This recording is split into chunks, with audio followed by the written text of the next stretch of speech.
Hey guys, welcome back to the internet.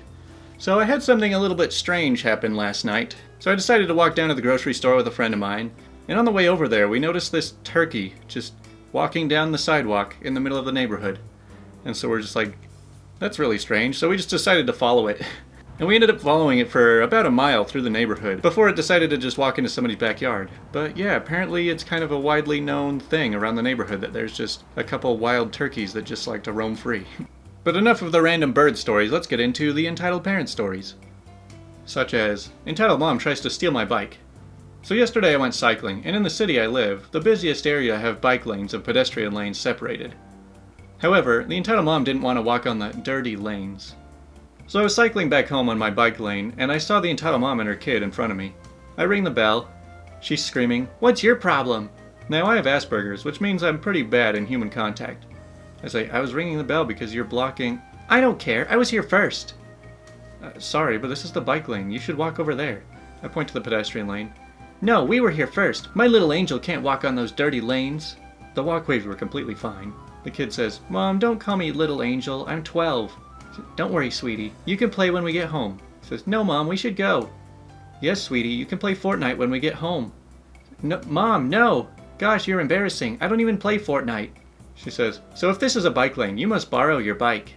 I say, "What? No." "Yes, you must borrow it. We were here first. You can get another bike." She pushes me from my seat and tries to take the bike. I quickly put the lock on and take the key.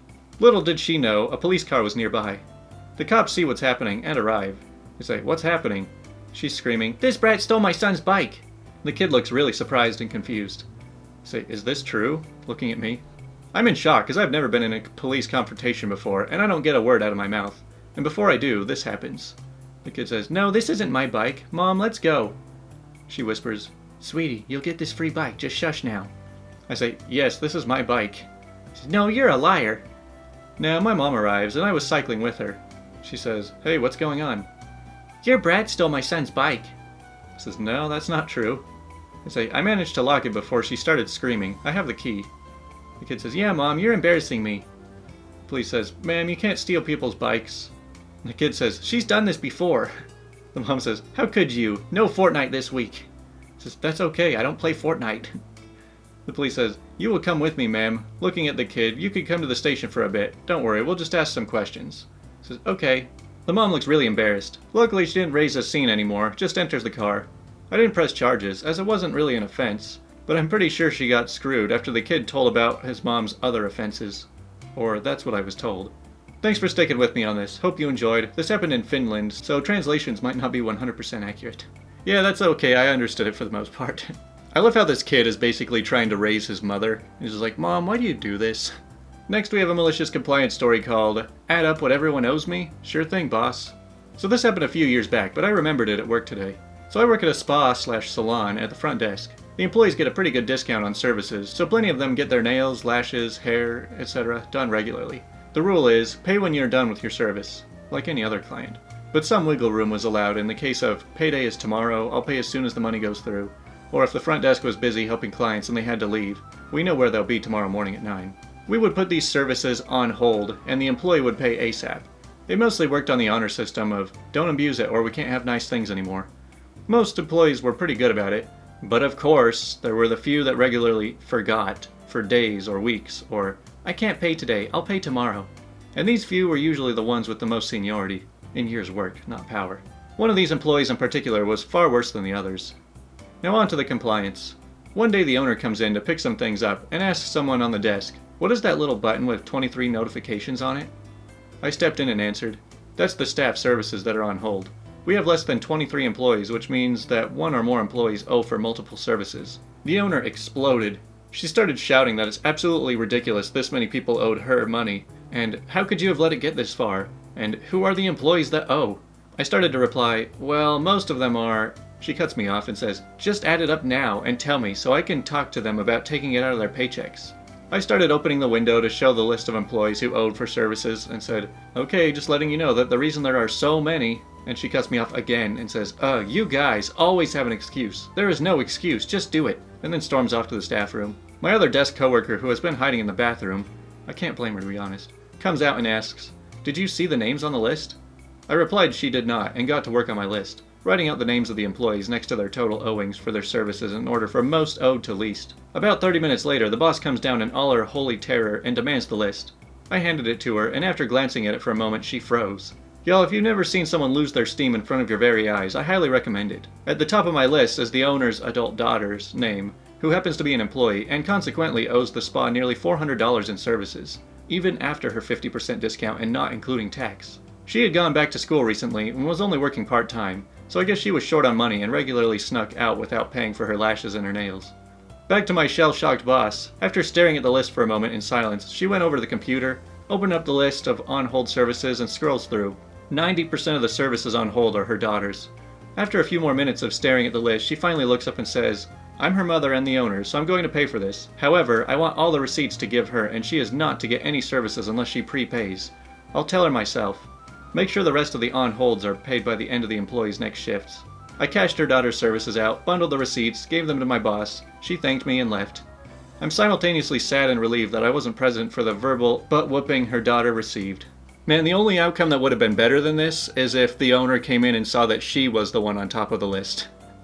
Because it's like, if you can get someone to throw a tantrum and just completely blow up on the wrong person, like once you correct them, it makes them feel a little embarrassed. Well, next story is called, "This is my house and I'm not your boss." So this actually happened a long time ago now, but it still amuses me whenever I remember it, so I thought you guys might like it too. I hope it fits the sub okay. So it's the late 90s and I'm about 12, living at home with my mom, who was the manager of a department of a local hospital at the time. It was before email or texting, and caller ID wasn't much of a thing either. My mom wanted to be a good boss, and so she let her staff call her at home if there was an emergency. Naturally, her definition of an emergency and theirs did not match up. So my older sister and I were home one evening when the phone rang. My sis was in another room, so I grabbed it, and it was a Karen from my mom's team. The following mess of a conversation happened. The Karen says, "Can I speak to your mom?" I was like, "Sorry, she's not home. Can I take a message?" Mom had practically coached me to say this every time I took a call for her. She says, "I wanted to ask her for Saturday off." This was about 3 or 4 days away, so super late notice. I say, "Okay, I'll pass the message on." "So, can I have Saturday off?" I say, "I don't know." "Well, can't you check?" No. "I don't know why it's so hard. Just look at your mom's diary and tell me if I can take the day off." I say, "I'm sorry, I can't do that. She has her diary with her anyway." "I don't know why you're being so difficult." I was like, "I'm sorry, you really need to speak to my mom." "Why can't you help?" I was like, "I'm 12, I have no idea if you can take the day off." She said, "Well, when is your mother getting home?" I was like, "I'm not sure, later tonight, but she didn't say a time." "Just tell me if I can take Saturday off." I was like, "I'm sorry, You're useless. I'll just talk to your mother tomorrow instead, since you won't help me." And she hung up. What the heck? I was mortified since I thought I'd effed up, but my mom hit the roof when I told her, and she stopped the entire team from calling the home number again. Also, turned out that Karen had only wanted Saturday off so she and her middle-aged friends could go drinking Friday night, and she didn't fancy getting up for work the next day. Man, this lady puts a lot of authority into this 12-year-old kid's hands. He should have just responded with, "No, I think you're fired. My mom said you're fired." So we're kind of at the halfway point through these stories right now. We're going to be having 6 stories, and then we're going to have a separate question of the day video scheduled for tomorrow. So here's story number 4. Entitled Mom Thinks Their Family is Entitled to a Public Seat. So I've been traveling around Europe recently, and yesterday I got a train in Switzerland, and I thought I'd speak about my experience with this one entitled mom. So I was on the train, it is absolutely packed with people, and I was lucky enough to get a seat. I sat with 3 other strangers, 2 of which who knew each other. We stop at this station where I get to meet this lovely individual and her 3 kids. She says, "Excuse me, you guys need to move." I say, "What? No, I don't." "It's reserved, you need to move." The reserved seats are clearly labeled, which these were not reserved. I say, "No, it's not. We got here first. You need to go find somewhere else to sit." "Well, my kids need to sit. You need to move." Her kids looked like young teenagers, by the way.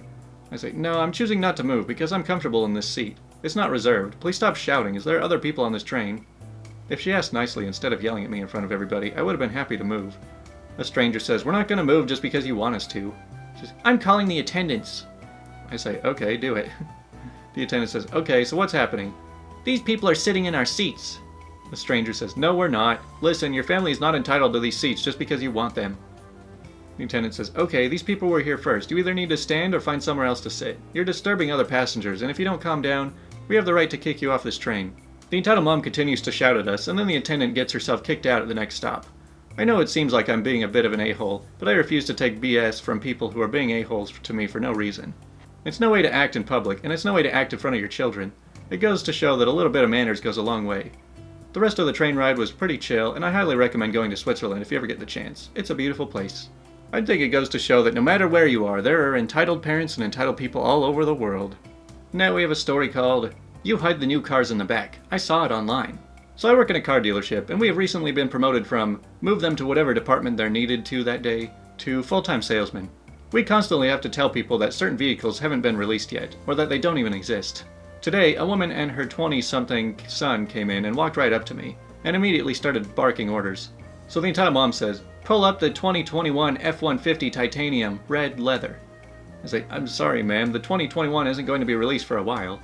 We do have some 2019 F-150s here that you can take a look at. She says, what do you mean you don't have them in? I saw online that they're on sale. I say, they aren't for release yet, ma'am. If you are set on the 2021 though, I can set an email notification that will let you know the second we get them on our lot. The son says, my friend drives a 2019, so I need a 2021. I say, the 2019 is definitely a good one. It's a popular choice among young men, and has a good tow-away capacity as well. He says, well, you have 2020s out for other cars, why don't you have 2021? I say, we usually release vehicles for the corresponding year. Our designers take time to make sure everything is just right and perfect for our customers. The mom says, don't effing lie to me. I have read the articles on how you hide the new releases in the back and F around with them. Then you take your sweet time milking money out of us with the old ones. I say, I promise you that this is not the case. We usually learn from the same sources that you do when everything will be officially released. She says, I need to think this over. Where is your restroom? I point her to the restroom and she takes her son along. I spend the next minute or so logging the conversation. Suddenly, I hear one of the service techs over the PA. Can we have a salesman come to the shop immediately? It takes a second to register, but I soon realize what has happened. Our restroom is located in the same hallway as the door to the shop, which is labeled with a big sign saying employees only. I sprint to the shop, only to see the entitled mom walking around screaming at the techs to tell her where we hide the trucks, while the son is chilling by the door. The techs have no idea how to respond, and are doing their best to keep her away from the vehicles that are being worked on. I run over to her and start to panic, thinking that she might get hurt. After all, we were surrounded by heavy machinery, and she was strutting around like she was on the sales floor. I say, ma'am, please come back to the sales floor, it's very dangerous back there. She says, we pay our tax dollars to fund this, I have more rights here than you do. I say, ma'am, please listen to me, I need you to come back up front. She says, why, because you're scared I'll expose your lies? At this point, the service manager had made his way into the back. He is a no-nonsense kind of guy, and looked like he was about to drag her out by her collar. Says, ma'am, customers are not allowed back here. I need you to follow your sales associate up front, or I'll have to inform the police. You are trespassing. Says, and who the F do you think you are? Says, I'm the service manager. It's my responsibility to ensure that our employees work in a distraction-free environment, and you screaming at them is a definite distraction. Well then tell me where the 2021 F-150s are. Says, they are not out yet. Please go up front, or I'll have you removed by the police. How about you F off and stop lying? I'm not stupid. She then tries to walk past him, only for him to step in front of her. This is your last warning, ma'am. Go back up front or I'm calling the police. You would lose a sale because you won't admit you're wrong? So the sales manager pulls out his phone and dials 911. As he begins talking to the operator, the entitled mom runs back up front, the son trailing behind. They get in their car and drive off, scraping another customer's car in the process. I thank the service manager for saving my butt and decide to take an early lunch to calm down, knowing I have to file a heat case report once I get back. So far, we haven't heard anything from her, and hopefully we don't get any complaints, but we'll just have to see. Man, I honestly think it's kind of annoying that all these car companies release these, next year's models, so early. Because it's like, we're in 2019, why are we already seeing, 2020 and 2021 cars? It's like, can I just go up to a dealership and be like, could I get, a 2030 Tesla already? What's the point of jumping ahead so far? Alright, and our final story for today comes from Pro Revenge, and judging by how many awards are on this story, you're probably going to hear it on every Reddit channel that you listen to. So hopefully you can hear it from me first. Called, Evil Stepfather Gets What He Deserves. So when I was 15, my mom started dating a man she met on a dating website. I didn't like him the first time I met him, and 2 months later he moved into the house. About 3 weeks after he moved in, he took my skateboards, self-built half-pipe, ramps, BMX bike, ice hockey gear, and many other things to the dump one day while I was at school. He said he did this because he didn't want all the crap cluttering up his garage. Maybe 2 months later, he punched me in the stomach for the first time because I got up from the dinner table without asking to be excused. From there, it escalated into full-fledged beatdowns for the smallest perceived slight to his authority. One day, he decided to take my extensive Pokemon card collection, even more extensive comic book collection, my Game Boy and PS2 with all the assorted games, and my fantasy and sci-fi book collection and got rid of it all because 15-year-old boys should be playing football and baseball, not being a loser nerd playing with Pokemon cards and reading comics and books. I would like to add that he was a middle school teacher, and then his off time refereed and umpired local middle and high school sports games. My mom never intervened, and in fact, acquiesced when he demanded that she stop giving me lunch money, because that little turd will just spend it on comics and other stupid crap. One day, I took maybe $3 and change out of his jar so that I can buy a slice of pizza and some fruit punch during lunch at school, because I was tired of being hungry. My twin sister was always a bit of an a-hole and frequently blackmailed me into doing her chores from a young age. I was fed up and refused to do something, so she told him what I had done. This man actually called the police and pressed a larceny charge against me, and once the police had left, he beat me senseless. At that point, I ran away. When the cops found me and returned me to my home, I found out that he's been trying to talk my mom into sending me away to military school or something of that nature. I ran away again, and between having run away several times and the larceny charge, ended up turning 16 in juvenile detention.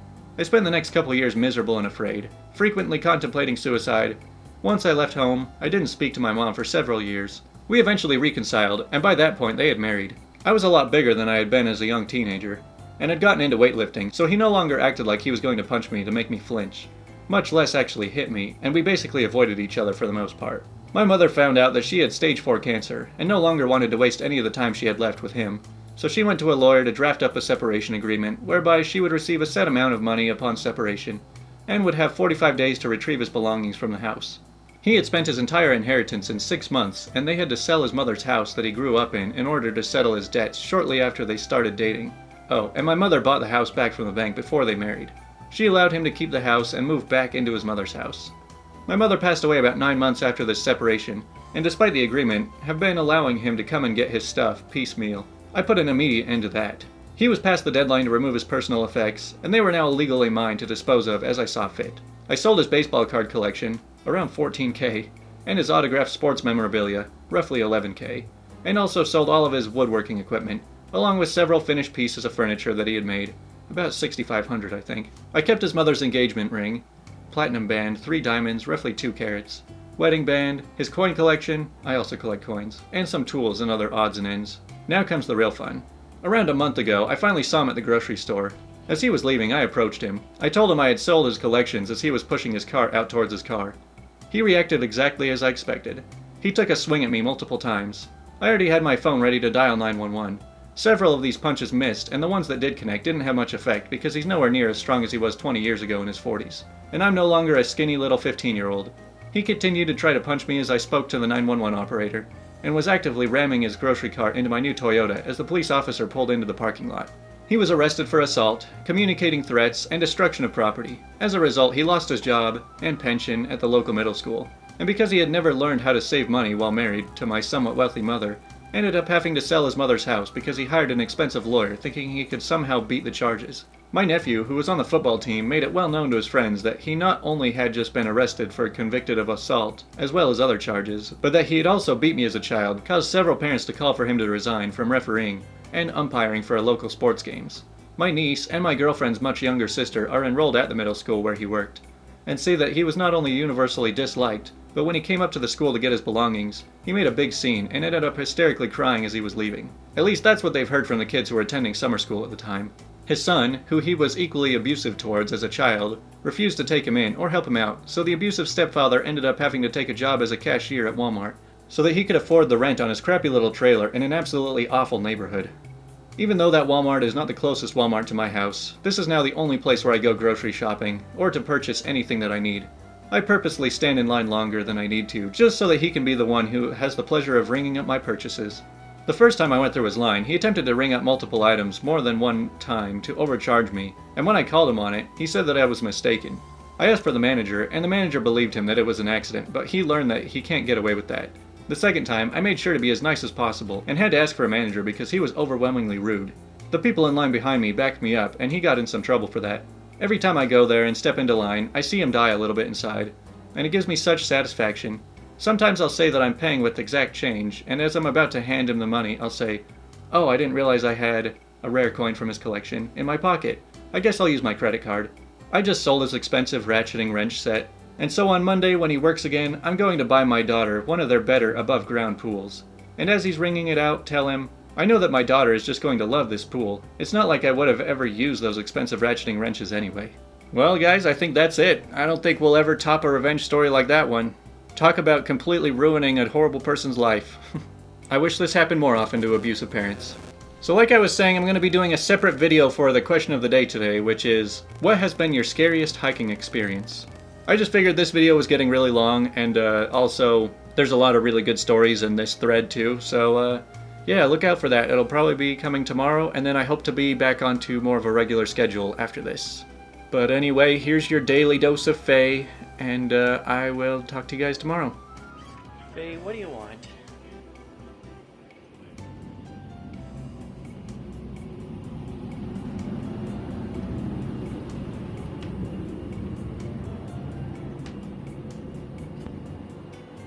Come on, what do you want?